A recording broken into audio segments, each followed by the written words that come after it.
pareil en Belgique, on a beaucoup parlé de Gisèle Pelicot, de cette femme.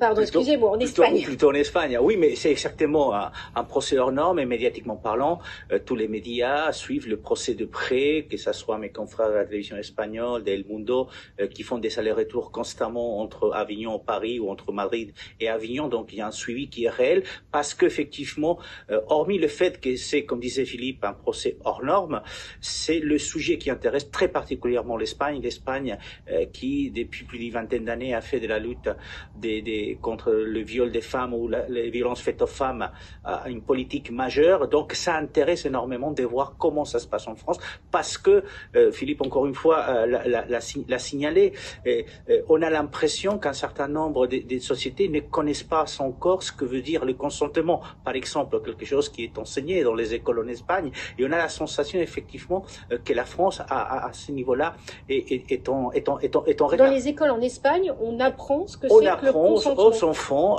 dans les écoles. À quel âge à peu près? À partir des 7 ans, 8 ans, donc, parce que ce qu'on apprend, c'est l'égalité. C'est des cours d'égalité. Et donc, on apprend aussi, effectivement, à comprendre ce que veut dire oui et ce qui veut dire non. Et on apprend ce que c'est le consentement. Donc, voilà, c'est une question d'éducation aussi, hein. On parle des sociétés patriarcales, etc. Mais c'est aussi une question d'éducation. Donc, médiatiquement parlant, l'Espagne est très intéressée par ce qui se passe du côté d'Avignon. Et surtout, on est agréablement surpris pour Femme Courage, on appelle Femme Courage du côté espagnol, parce que Gisèle Pelicot est en train de démontrer qu'après MeToo, Balance ton port, etc., en fait, la réalité, c'est ce qu'elle a vécu, la réalité, c'est la dénonciation qu'elle a portée devant le public, et ça, c'est très important. Alors, l'Espagne est très en pointe de la vie sur ces questions, notamment du consentement. Une affaire avait fait bouger les choses, un viol collectif qui avait ému tout le pays, qui a abouti au vote d'une loi. Seul un oui est un oui. En quoi consiste cette loi? Alors, cette loi, la première des choses, c'est que jusqu'à là, il fallait dire non pour éviter un viol. Si vous dites non, mais il y a une agression sexuelle derrière, c'est une violation. Cette loi vous amène à avoir le consentement. C'est-à-dire, il ne faut pas dire non. Il faut dire oui. Si vous êtes d'accord, il n'y a pas de violation. Donc, ça, c'est quand même un changement stratégique et très important. Et d'ailleurs, c'est la différence aussi par rapport à la loi française, où c'est le non qui prévoit, par rapport aussi qui ne prévoit pas pour l'instant. Donc, et d'ailleurs, c'est pour ça qu'on a cherché, au niveau de l'Union européenne, à unifier la définition de ce qu'est un viol. On n'a pas réussi jusqu'à là. Donc cette loi a changé ça, mais a changé surtout le rapport des femmes par rapport aux hommes. Mais encore une fois, ce n'est pas une histoire d'une loi qui a été votée il y a 2 ans. Non, c'est une histoire qui a commencé il y a 25 ans en Espagne, à la fin des années 80, des années 90, début des années 2000, où effectivement des assassinats, des féminicides, mais des violations aussi en groupe ont fait que la classe politique a pris conscience de la chose. Donc aujourd'hui, l'Espagne est très avancée.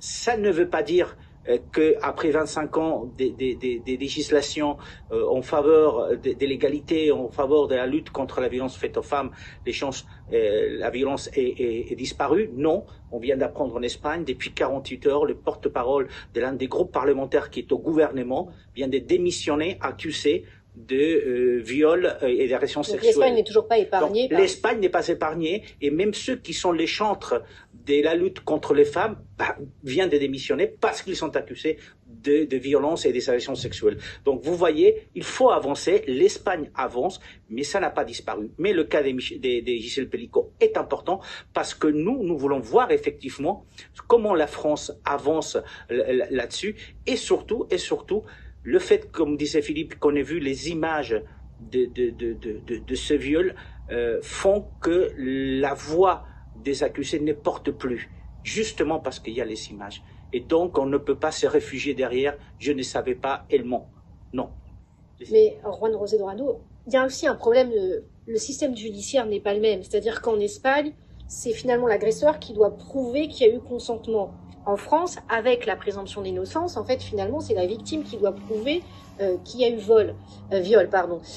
Donc c'est tout un système judiciaire qui devrait changer en France. C'est très compliqué. C'est très compliqué, mais c'est pour ça que j'insiste beaucoup sur le fait que la lutte sur les violences faites aux femmes n'est pas une lutte qui commence avec MeToo. Nous, on l'a commencé au début des années 2000. Et donc, il a fallu changer, pas uniquement que le système éducatif, pour apprendre ce que c'est le consentement, pour apprendre ce que c'est l'égalité, mais il a fallu changer la police. Il a fallu doter les commissariats d'agents qui soient à même de pouvoir écouter les femmes qui arrivent qui accusaient d'agression sexuelle. Il a fallu changer le système judiciaire. On a ouvert des tribunaux spécifiques dans toutes les régions, spécifiques aux questions liées aux violations, aux agressions féminines. Donc c'est pas impossible à faire. Ah, c'est pas du tout impossible, mais on ne peut pas non plus prétendre que à partir du cas Gisèle Pelicot, on va changer ça en 3-4 ans. L'Espagne, ça fait 25 ans qu'essaye de le faire, elle arrive petit à petit. Il faut beaucoup investir parce que là, on parle des milliards. Changer la police, changer le système judiciaire, changer l'éducation, changer la santé publique, parce que les médecins, quand ils voient arriver des femmes qui peuvent avoir été violées, ils doivent être formés justement pour reconnaître les symptômes. Pourquoi Madame Pelicot est allée à plusieurs reprises avec des MST voir son gynéco dans les hôpitaux et personne n'a remarqué qu'il y avait quand même un souci et quelque part que c'était pas normal. Donc ça coûte cher, ça prend beaucoup de temps, mais surtout, encore une fois, il faut la volonté politique de le faire et d'avancer là-dessus. Et là, malheureusement, dans un certain nombre de pays, il y a beaucoup de discours, mais sur le terrain, il y a très peu d'effets qui sont réalisés. Il y a une chose. Vous êtes d'accord, il faut revenir sur ces mythes qu'on nous a toujours inculqués finalement? Oui, forcément, parce que je vous parlais tout à l'heure de cette société patriarcale. La société patriarcale est en train de changer, mais pas assez rapidement dans des pays plus rapides que dans d'autres. Mais l'histoire, c'est qu'avec le cas Pelicot, l'affaire Pelicot, ça va peut-être faire changer les choses, bouger les choses en France, et par ailleurs, aussi dans d'autres pays de l'Union européenne, qui sont encore plus rétrogrades dans sa politique envers les femmes, envers les agressions, envers les violations. Merci à tous d'avoir été présents pour cette émission Correspondant.